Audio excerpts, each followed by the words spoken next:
പദ്മാസ്തനസ്ഥിതേ ദേവി പരബ്രഹ്മസ്വരൂപിണി പരമേശി ജഗന്മാതാ മഹാലക്ഷ്മീ നമോസ്തുതേ. ഏതെല്ലാം വക്രമാർഗം കരുതി വരുമിവർ ഞാനറിഞ്ഞിലയമ്മേ. തേജസ്സിൽ ഭീതിയുണ്ടീരി പുനിവഹമുടൻ പോക്കുമെന്നോർപ്പു നിത്യം. യാതൊന്നും തന്നെ കാണാൻ അറിവു പകരുവാനീ എനിക്കാരുമില്ലൻ മാതാവേ. കാത്തുരക്ഷിക്കുക കടലിണയിൽ ക്ഷീണനായി വീണൊരെന്നെ ദേവീ ശരണം അമ്മേ. സുപ്രഭാതം, ശുഭദിനം. എല്ലാ ധന്യാത്മാക്കൾക്കും പുലർകാലവന്ദനം. ശ്രീമദ് ദേവി ഭാഗവത നിത്യപാരായണ പരമ്പരയുടെ ഇന്നത്തെ യജ്ഞവേദിയിലേക്ക് സുസ്വാഗതം. ദേവി ഭാഗവതം ഷഷ്ഠസ്കന്ധത്തിലെ 16-ാമത്തെ അധ്യായമാണ് നമ്മൾ ഇന്നലെ അവലോകനം ചെയ്ത് സമർപ്പിച്ചത്. അടുത്തതായിട്ട് സപ്തദശോധ്യായ 17-ാമത്തെ അധ്യായമാണ് ഇന്നു മുതൽ അവലോകനം ചെയ്യുന്നത്. ഭൃഗുവംശസ്ഥിതിയെയാണ് ഈ അധ്യായത്തിൽ വ്യാസൻ വർണ്ണിക്കുന്നത്. കഥ കേട്ടുകൊണ്ടിരുന്നതായിട്ടുള്ള ജനമേജയൻ ചോദിക്കുന്ന ചോദ്യത്തോടുകൂടി അധ്യായം തുടങ്ങണു. കഥം താശ്ച സ്ത്രിയഃ സർവാ ഭൃഗൂണാം ദുഃഖസാഗരാത് മുക്താ വംശ പുനസ്തേഷാം ബ്രാഹ്മണാനാം സ്ഥിരോഭവത്. ഭൃഗുക്കളുടെ ആ സ്ത്രീജനങ്ങളെല്ലാം ദുഃഖസാഗരത്തിൽ നിന്ന് എങ്ങനെ മുക്തരായി? അതിൽ പിന്നെ ആ ബ്രാഹ്മണരുടെ വംശം എങ്ങനെ പുനഃസ്ഥാപിക്കപ്പെട്ടു? ലോഭികളും പാപാത്മാക്കളും ക്ഷത്രിയരുമായിട്ടുള്ള ഹൈഹയന്മാര് ആ ബ്രാഹ്മണരെയെല്ലാം കൊന്നിട്ട് എന്തു ചെയ്തു? അങ്ങ് പറയുന്ന കഥ എത്ര കേട്ടിട്ടും എനിക്ക് തൃപ്തി വരുന്നില്ല. അതുകൊണ്ട് ഈ സംശയങ്ങളെയെല്ലാം തീർത്തു തരണം എന്ന് ചോദിക്കുകയാണ് വ്യാസനോട്. വ്യാസൻ ജനമേജയന് മറുപടി കൊടുക്കാൻ തുടങ്ങുന്നു. ശൃണുരാജൻ പ്രവക്ഷ്യാമി കഥാം പാപപ്രണാശിനീം യഥാ സ്ത്രിയസ്തുതാ മുക്താ ദുഃഖാ തസ്മാധുരത്യയാൽ. ഹേ ജനമേജയ, ഹേ രാജൻ, അതിഭയങ്കരമായ ദുഃഖത്തിൽ നിന്ന് എങ്ങനെയാണ് ആ സ്ത്രീകൾ മുക്തരായത് എന്ന് കഥ ഞാൻ അങ്ങേക്ക് പറയാം. ഹൈഹയന്മാരാൽ അത്യധികം പീഡിക്കപ്പെട്ട ഭൃഗുപത്നിമാരെ ഭയപ്പെട്ട് ഹിമാലയ പർവ്വതത്തിലേക്കാണ് അത്രേ ചെന്നത്. ഹിമാലയ പർവ്വതത്തിൽ ചെന്ന അവര് ഗംഗാതീരത്ത് ഗൗരീദേവിയുടെ മൃണ്മയമായിട്ടുള്ള മണ്ണുകൊണ്ടുണ്ടാക്കിയ ഒരു വിഗ്രഹമുണ്ടാക്കി പ്രതിഷ്ഠിച്ചു. എന്നിട്ട് ആ ദേവിയെ അവര് അവിടെ ഉപാസിച്ചുകൊണ്ട് മരണം വരെ ആ ദേവിയെ ഉപാസിച്ചുകൊണ്ട് അവിടെ കഴിയാൻ സങ്കല്പം ചെയ്തു. അങ്ങനെ ആ ദേവിയെ ഉപാസിച്ചു കൊണ്ടിരിക്കുന്ന സമയത്ത് ഒരു ദിവസം സ്വപ്നത്തിൽ ദേവി ആ സ്ത്രീജനങ്ങൾക്ക്, ആ ബ്രാഹ്മണ, ആ വിപ്രപത്നിമാർക്ക് പ്രത്യക്ഷമായി ഭവിച്ചിട്ട് പറഞ്ഞു, നിങ്ങളുടെ കൂട്ടത്തിൽ ഒരുവൾക്ക് ഉരുവിൽ നിന്ന് ഒരു പുത്രനുണ്ടാകും. ഉരു എന്ന് പറഞ്ഞാൽ ജംഘം, തുട. അതിൽ നിന്നും ഒരു പുത്രനുണ്ടാകും. എൻ്റെ ശക്തിയംശത്തോടെ ജനിക്കുന്ന അവൻ നിങ്ങൾക്ക് നന്മ വരുത്തും എന്ന് അവരെ അനുഗ്രഹിച്ച് സ്വപ്നത്തിൽ കണ്ട ആ ദേവി അന്തർധാനം ചെയ്തു. അവർക്ക് ഈ സ്വപ്നത്തിൽ ദേവി വന്നതും ഇപ്രകാരം അനുഗ്രഹിച്ചതും വളരെ സന്തോഷമായി ഭവിച്ചു. അവരുടെ ഇടയ്ക്ക് സുന്ദരിയായിട്ടുള്ള ഒരു ബ്രാഹ്മണ സ്ത്രീ വളരെ ഭയപ്പെട്ടിരുന്നു. അവള് കുലവൃദ്ധിക്ക് വേണ്ടി തൻ്റെ തുടമേൽ ഗർഭം ധരിച്ചു.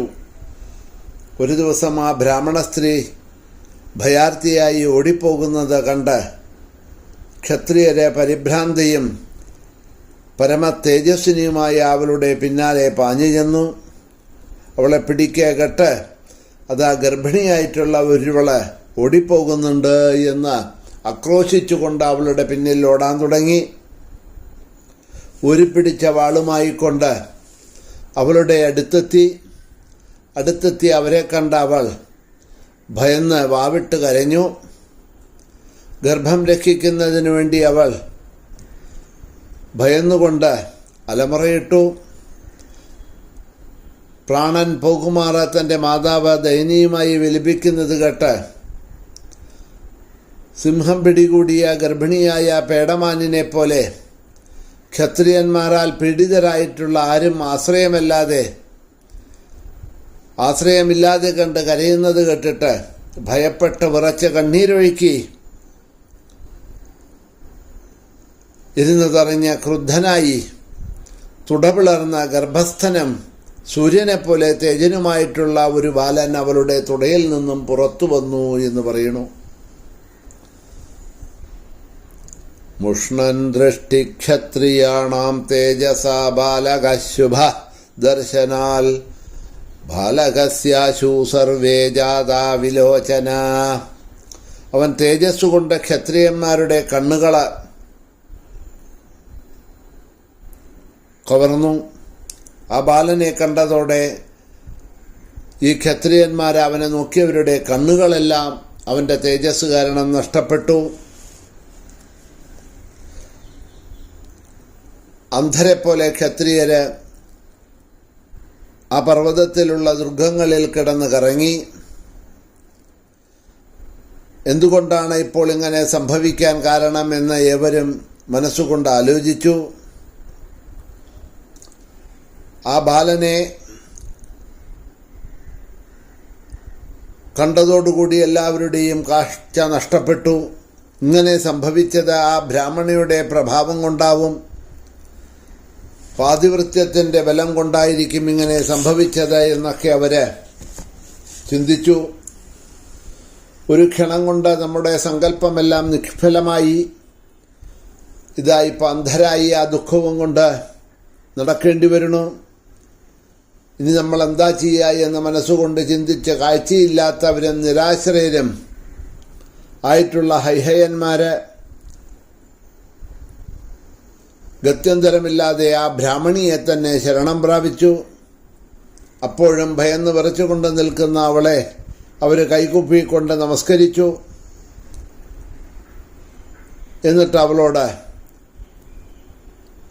അവർക്ക് നഷ്ടപ്പെട്ടു പോയ കാഴ്ച തിരിച്ച് തരണമെന്ന്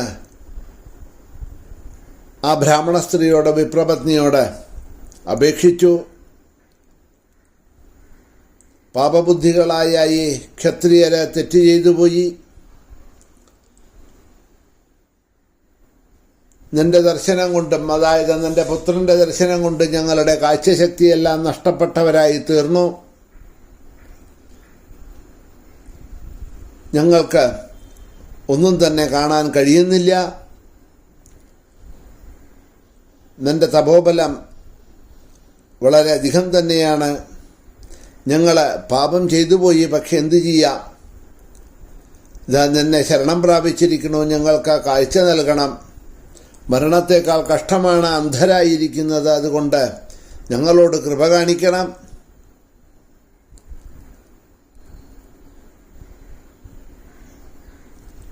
വീണ്ടും കാഴ്ച കിട്ടിയാൽ ക്ഷത്രിയായ നിങ്ങളെയൊക്കെ സേവിച്ചുകൊണ്ട് ഈ പാപകർമ്മങ്ങളൊന്നും ചെയ്യാതെ കണ്ട് ജീവിച്ചുകൊള്ളാം. ഇനി ഇത്തരം പാപവൃത്തികളൊന്നും ഞങ്ങൾ ചെയ്യില്ല. ഞങ്ങളെ മേലിൽ ഭാർഗവന്മാരുടെ എല്ലാം സേവകന്മാരായി ഇരുന്നു കൊള്ളാം. അറിവില്ലായ്മ കൊണ്ട് ചെയ്ത ഈ പാപം ഇപ്പോൾ നീ ക്ഷമിക്കണം. ഇനിമേൽ ക്ഷത്രിയർക്ക് ഭാർഗവന്മാരോട് ഒരു തരത്തിലും വൈരമുണ്ടാവില്ല. അഹേയന്മാർ നല്ല രീതിയിൽ പെരുമാറും എന്ന സത്യം ചെയ്യാം. പുത്രനോടുകൂടി സുഖമായി നിങ്ങളൊക്കെ ജീവിക്കൂ എന്ന് പറഞ്ഞ അവരെല്ലാവരും കൂടിയിട്ട് ഇതാ ആ ബ്രാഹ്മണ സ്ത്രീയുടെ പാദങ്ങളിൽ കേണ് അപേക്ഷിച്ചുകൊണ്ട് നമസ്കരിച്ചു എന്ന് പറയാണ്. പിന്നീട് എന്താ നടന്നത് എന്നുള്ള ഭാഗങ്ങളെ നാളെ അവലോകനം ചെയ്തു കൊണ്ടുപോകാം. സമയം കഴിഞ്ഞതുകൊണ്ട് ഇവിടെ തന്നെ